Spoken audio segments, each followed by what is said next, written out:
മർക്കോസ് എഴുതിയ സുവിശേഷം പൊതുവായ ചോദ്യങ്ങളും ഉത്തരങ്ങളും. ഒന്നാമത്തെ ചോദ്യം, പഴയ നിയമത്തിലെ ഒരു പ്രവചന ഭാഗവുമായി ആദ്യം തുടങ്ങുന്ന പുസ്തകം. ഉത്തരം മർക്കോസ്. രണ്ടാമത്തെ ചോദ്യം, ആരുടെ സുവിശേഷത്തിൻ്റെ ആരംഭം എന്നാണ് മർക്കോസ് രേഖപ്പെടുത്തിയിരിക്കുന്നത്? ഉത്തരം ദൈവപുത്രനായ യേശുക്രിസ്തുവിൻ്റെ. മൂന്നാമത്തെ ചോദ്യം, ആർക്കു മുമ്പായിട്ടാണ് ദൈവം തൻ്റെ ദൂതനെ അയക്കുന്നത്? ഉത്തരം യേശുക്രിസ്തുവിന്. നാലാമത്തെ ചോദ്യം, മർക്കോസിൻ്റെ സുവിശേഷത്തിലെ ആദ്യത്തെ പഴയ നിയമ ഉദ്ധരണി ഏതു പുസ്തകത്തിൽ നിന്നാണ്? ഉത്തരം യെശയ്യാ പ്രവചനം. അഞ്ചാമത്തെ ചോദ്യം, യോഹന്നാൻ സ്നാപകൻ ചെയ്തുകൊണ്ടിരുന്ന കാര്യങ്ങൾ എന്തൊക്കെയാണ്? ഉത്തരം സ്നാനം കഴിപ്പിക്കുകയും പാപമോചനത്തിനുള്ള മാനസാന്തര സ്നാനം പ്രസംഗിച്ചും കൊണ്ടിരുന്നു. ആറാമത്തെ ചോദ്യം, യോഹന്നാന്റെ അടുക്കൽ വന്ന് എങ്ങനെയാണ് ആളുകൾ സ്നാനമേറ്റത്? ഉത്തരം പാപങ്ങളെ ഏറ്റുപറഞ്ഞ്. ഏഴാമത്തെ ചോദ്യം, യോഹന്നാൻ സ്നാപകൻ ആദ്യമായി യേശുവിനെ പരിചയപ്പെടുത്താൻ ഉപയോഗിച്ച പദം? ഉത്തരം എന്നിലും ബലമേറിയവൻ. എട്ടാമത്തെ ചോദ്യം, യേശു പരിശുദ്ധാത്മാവിൽ സ്നാനം കഴിപ്പിക്കും എന്ന് പ്രസംഗിച്ചത് ആര്? ഉത്തരം യോഹന്നാൻ. ഒൻപതാമത്തെ ചോദ്യം, നസറത്ത് പട്ടണം എവിടെ സ്ഥിതി ചെയ്യുന്നു? ഉത്തരം ഗലീലയിൽ. പത്താമത്തെ ചോദ്യം, ഒരേ സമയം കാട്ടുമൃഗങ്ങളോടും ദൂതന്മാരോടും കൂടെ ആയിരുന്നതാര്? ഉത്തരം യേശു. 11ാമത്തെ ചോദ്യം, യേശു എപ്പോഴാണ് സുവിശേഷം പ്രസംഗിക്കാൻ ആരംഭിച്ചത്? ഉത്തരം യോഹന്നാൻ തടവിലായ ശേഷം. 12ാമത്തെ ചോദ്യം, യേശു യാക്കോബിനെയും യോഹന്നാനെയും വിളിച്ച ശേഷം എങ്ങോട്ടാണ് പോയത്? ഉത്തരം കഫർന്നഹൂമിലേക്ക്. 13ാമത്തെ ചോദ്യം, പള്ളിയിൽ വച്ച് യേശുവിനെ കണ്ട് നിലവിളിച്ചത് ആര്? ഉത്തരം അശുദ്ധാത്മാവുള്ള ഒരു മനുഷ്യൻ. 14ാമത്തെ ചോദ്യം, യേശുവിനെ ദൈവത്തിൻ്റെ പരിശുദ്ധൻ തന്നെ എന്ന് പറഞ്ഞത് ആര്? ഉത്തരം കഫർന്നഹൂമിലെ പള്ളിയിലെ അശുദ്ധാത്മാവുള്ള ഒരു മനുഷ്യൻ. 15ാമത്തെ ചോദ്യം, യേശുവിൻ്റെ ശ്രുതി വേഗത്തിൽ എവിടെയാണ് പരന്നത്? ഉത്തരം ഗലീല നാടങ്ങും. 16ാമത്തെ ചോദ്യം, കഫർന്നഹൂമിലെ പള്ളിയിൽ നിന്നും ശിമോന്റെ ഭവനത്തിലേക്കുള്ള യാത്രയിൽ യേശുവിൻ്റെ കൂടെ ആരൊക്കെ ഉണ്ടായിരുന്നു? ഉത്തരം യാക്കോബും യോഹന്നാനും. 17ാമത്തെ ചോദ്യം, യേശു കൈക്ക് പിടിച്ച് എഴുന്നേൽപ്പിച്ചത് ആരെ?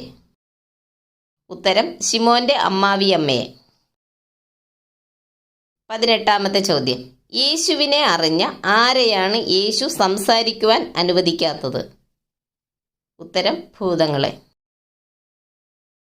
19ാമത്തെ ചോദ്യം, എന്തുകൊണ്ടാണ് യേശു നിർജ്ജന സ്ഥലങ്ങളിൽ പാർത്തത്? ഉത്തരം പരസ്യമായി പട്ടണത്തിൽ കടക്കുവാൻ കഴിയാത്തതുകൊണ്ട്. 20ാമത്തെ ചോദ്യം, യഹൂദർ യേശു ശബത്തിൽ ആരെ സൗഖ്യമാക്കുമോ എന്ന് നോക്കിക്കൊണ്ടിരുന്നു? ഉത്തരം വരണ്ട കൈയുള്ള മനുഷ്യനെ.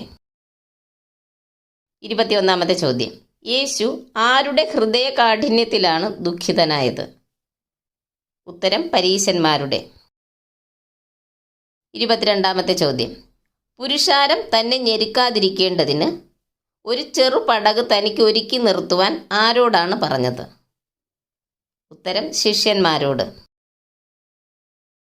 23ാമത്തെ ചോദ്യം, ആരുടെ സകല പാപങ്ങളും അവർ ദുഷിച്ചു പറയുന്ന സകല ദൂഷണങ്ങളും ക്ഷമിക്കും എന്നാണ് പറയുന്നത്? ഉത്തരം മനുഷ്യരുടെ. 24ാമത്തെ ചോദ്യം, യേശു ശിഷ്യന്മാരോട് പറഞ്ഞത് ദൈവരാജ്യത്തിൻ്റെ ഡാഷ് നിങ്ങൾക്ക് നൽകപ്പെട്ടിരിക്കുന്നു? ഉത്തരം മർമ്മം. 25ാമത്തെ ചോദ്യം, നിങ്ങൾക്ക് അളന്നു കിട്ടുന്നതെങ്ങനെ? ഉത്തരം നിങ്ങൾ അളക്കുന്ന അളവ് കൊണ്ട്. 26ാമത്തെ ചോദ്യം, യേശുവും ശിഷ്യന്മാരും എവിടേക്ക് പോയപ്പോഴാണ് ചുഴലിക്കാറ്റുണ്ടായത്? ഉത്തരം ഗദരദേശത്തേക്ക്. 27-ാമത്തെ ചോദ്യം. അശുദ്ധാത്മാവുള്ള മനുഷ്യൻ യേശുവിനെ ദൂരത്തു നിന്ന് കണ്ടിട്ട് എന്തു ചെയ്തു? ഉത്തരം: ഓടിച്ചെന്ന് അവനെ നമസ്കരിച്ചു. 28-ാമത്തെ ചോദ്യം. യേശു എന്തു ചെയ്തപ്പോഴാണ് അശുദ്ധാത്മാക്കൾ പുറപ്പെട്ട് പന്നികളിൽ കടന്നത്? ഉത്തരം: അനുവാദം കൊടുത്തപ്പോൾ. 29-ാമത്തെ ചോദ്യം. പള്ളിപ്രമാണിയായ യായിറോസ് യേശുവിനെ കണ്ടപ്പോൾ ആദ്യം ചെയ്തത് എന്ത്? ഉത്തരം: യേശുവിൻ്റെ കാൽക്കൽ വീണു. 30-ാമത്തെ ചോദ്യം. യേശു പള്ളിപ്രമാണിയുടെ വീട്ടിനകത്ത് കടന്ന് നിങ്ങളുടെ ആരവാരവും കരച്ചിലും എന്തിന്?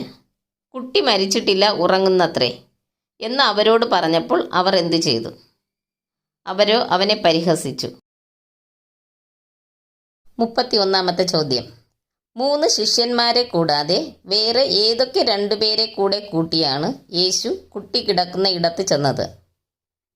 ഉത്തരം: കുട്ടിയുടെ അപ്പനെയും അമ്മയെയും. 32-ാമത്തെ ചോദ്യം. ഹെരോദാവ് യോഹന്നാനെ ഭയപ്പെടുകയും അവനെ കാത്തുകൊള്ളുകയും ചെയ്തതെന്തുകൊണ്ട്? ഉത്തരം: യോഹന്നാൻ നീതിയും വിശുദ്ധിയുമുള്ള പുരുഷൻ എന്ന് അറിഞ്ഞിരുന്നതുകൊണ്ട്. 33-ാമത്തെ ചോദ്യം. അപ്പോസ്തലന്മാർ യേശുവിൻ്റെ അടുക്കൽ വന്നുകൂടി എന്താണ് അറിയിച്ചത്? ഉത്തരം: തങ്ങൾ ചെയ്തതും ഉപദേശിച്ചതും എല്ലാം. 34-ാമത്തെ ചോദ്യം. ശിഷ്യന്മാർ അപ്പത്തിൻ്റെ സംഗതി ഗ്രഹിക്കാത്തത് എന്തുകൊണ്ട്? ഉത്തരം: അവരുടെ ഹൃദയം കടുത്തിരുന്നതുകൊണ്ട്. 35-ാമത്തെ ചോദ്യം.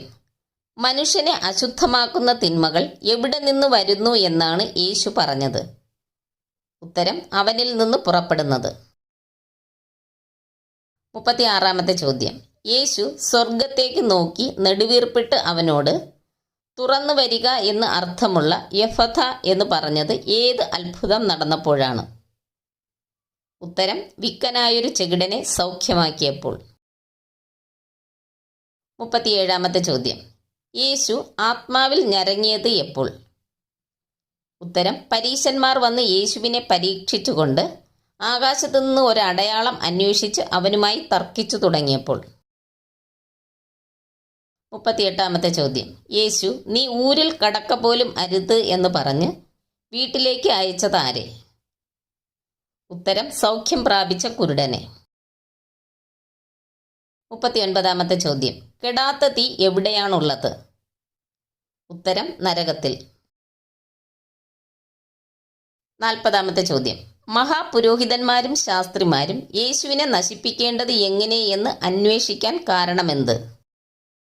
ഉത്തരം: എൻ്റെ ആലയം സകല ജാതികൾക്കും പ്രാർത്ഥനാലയം എന്ന് വിളിക്കപ്പെടും എന്ന് എഴുതിയിരിക്കുന്നില്ലയോ? നിങ്ങളോ അതിനെ കള്ളന്മാരുടെ ഗുഹയാക്കി തീർത്തു എന്ന് പറഞ്ഞതിന്. 41-ാമത്തെ ചോദ്യം. ദാവീദ് പുത്ര, എന്നോട് കരുണ തോന്നണമേ എന്നുള്ള ബർത്തിമായിയുടെ നിലവിളി കേട്ട യേശു പറഞ്ഞതെന്ത്? ഉത്തരം: അവനെ വിളിപ്പിൻ. 42-ാമത്തെ ചോദ്യം. സകല ജാതികളോടും പ്രസംഗിക്കേണ്ടതെന്ത്? ഉത്തരം: സുവിശേഷം. 43-ാമത്തെ ചോദ്യം. അവസാനം ഏത് കാലത്ത് സംഭവിക്കാതിരിപ്പാൻ പ്രാർത്ഥിപ്പാനാണ് കർത്താവ് പറഞ്ഞത്? ഉത്തരം: ശീതകാലത്ത്. 44-ാമത്തെ ചോദ്യം. അരിമഥ്യയിലെ യോസേഫ് ആരായിരുന്നു? ഉത്തരം: ശ്രേഷ്ഠ മന്ത്രിയും ദൈവരാജ്യത്തെ കാത്തിരുന്നവനും. 45-ാമത്തെ ചോദ്യം. യേശു 11 വരെ ശാസിച്ചതെന്തിനാണ്? ഉത്തരം: ഉയിർത്തെഴുന്നേറ്റവനായി കണ്ടവരുടെ വാക്ക് വിശ്വസിക്കായ്കയാലും അവരുടെ ഹൃദയകാഠിന്യത്തെയും. നന്ദി. ദൈവം നമ്മെ അനുഗ്രഹിക്കട്ടെ.